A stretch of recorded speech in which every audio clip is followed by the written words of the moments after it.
Everyday hustle like William, I'm charging the chicken just for the verse, yeah. She know I get money, she know. Njengoba sila ekhaya kaMthalane siyashadisa usisi wethu uyoshadela le kaDludla endaweni yaseMnambithi. This is me before. You'll see me after. Yo ohambeni lwami ngithraumatizwe umgwaqo. Imumvu umgwaqo walana. It was a long journey all the way from Pretoria driving to this side. Mad. Phumani. Ulihle ukhutheleke ngiyamazi. Asazi noJeqe sesizowenzela ubani ngoba ayikha uyayishaya insofo yaJeqe angifuni ungani. Bazombona naphambili indlela akhuliswe ngakhona.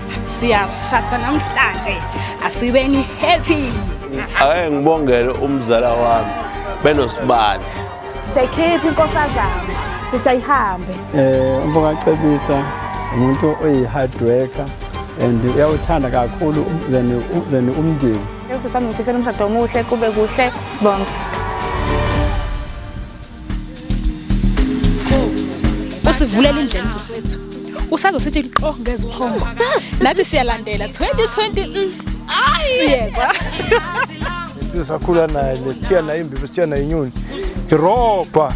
Iyo kade iropa khulu ngifitshana. Mibambile. Nango beropa khulu. Wena Uyihosh Karamaima. Kare ke le China, kare ka Msaina. Ngishada nomyeni wami engimuthandayo ngiyakahliziyo ngisi.